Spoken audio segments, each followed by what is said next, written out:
রোববার রাতে বনশ্রীতে ছিনতাইয়ের ঘটনায় এলাকায় অবস্থান করছে আইনশৃঙ্খলা বাহিনী। সেখানকার সবশেষ পরিস্থিতি জানতে যুক্ত হচ্ছি সহকর্মী তারেক মাহমুদ সুজনের সাথে। তারেক, এই ফেসবুকে ভাইরাল এই ঘটনা আমরা দেখেছি, বর্তমানে সেখানকার কি পরিস্থিতি আমাদের জানাবেন? ইশিকা এই মুহূর্তে আছে রাজধানীর বনশ্রীর যে ডি ব্লকের 7 নম্বর রোডে।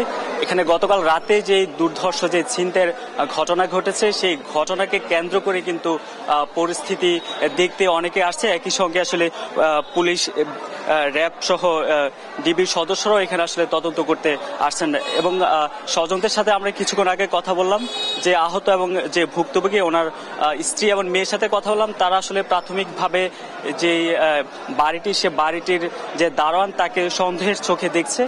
এবং তার পরপরই আমরা দেখলাম পুলিশ এসে আসলে এই মুহূর্তে এখন যে দারোয়ান ছিল তাকে জিজ্ঞাসাবাদ করছে। এর আগে আপনাকে একটু জানিয়ে রাখি, গতকাল যে ঘটনাটি ঘটেছে সেই ঘটনায় এখন সেই আহত আনোয়ার হোসেন তিনি ঢাকা মেডিকেল কলেজ হাসপাতালে চিকিৎসাধীন অবস্থায় রয়েছে। এবং মেডিকেল কর্তৃপক্ষ আমাদেরকে যেমনটা বলেছেন যে এখন কিছুটা আশঙ্কা মুক্ত রয়েছেন তিনি।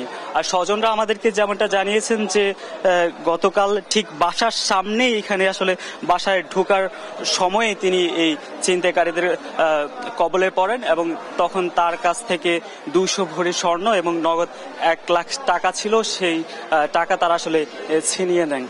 তো এখানে আসলে আশেপাশে অনেক এলাকার মানুষও আছে, তারা যেমনটা জানিয়েছেন যে আসলে দেশব্যাপী যে আইন শৃঙ্খলা পরিস্থিতির যে অবনতি এবং গতকালের এই ঘটনায় এখন পর্যন্ত পুলিশ কাউকে আটক করতে পারেনি, সেটা নিয়েও তারা আসলে উদ্বিগ্নতা জানিয়েছেন। আমি যদি একটু এখানকার উপস্থিত একজনের সাথে কথা বলি, এই বিষয়টাকে আপনারা কিভাবে দেখছেন? এখানে যারা আছে। আসসালামু আলাইকুম, আমি শামসুজ্জ, রামপুরা থানা আহ্বায়ক বাংলাদেশ ছাত্রীয় ছাত্র সমাজ। এই বিষয়টা আসলে আমরা দেখছি বলতে কি, এটা তো একটা পরিস্থিতিশীল ঘটনা। আমরা প্রশাসনের কাছ থেকে ওরকম কোনো সাড়া পাচ্ছি না। প্লাস আমাদের কল্যাণ সমিতির কালকে রাত্রে আমি একজন গার্ডও টোটাল এরিয়াতে আমি দেখি নাই। ইভেন আমাদের প্রত্যেকটা রোড লাইটও প্রবলেম। এবং এখানে যত দারোয়ান আছে এরা যদি বের হয়ে যেত, আমাদের আনোয়ার ভাই আজকে হয়তো বা সুস্থ থাকতো এবং হইতেছে তার সাথে এই ঘটনাটা ঘটতো না। জুয়েলারি ব্যবসায়ী মানে যে সে কোটিপতি এমন না, তার ঋণ। ইশিকা আসলে যেমনটা আসলে বলছেন, এখানকার উপস্থিত মানুষ যে আইন শৃঙ্খলা পরিস্থিতি যে অবনতি, একই সঙ্গে দারোয়ানদের একটা গাফলতি এবং যে শৃঙ্খলা ফেরাতে আসলে তৎপর হওয়ার দাবি জানান প্রশাসনকে। এই ছিল রাজধানীর বনশ্রী থেকে আমার কাছে সর্বশেষ।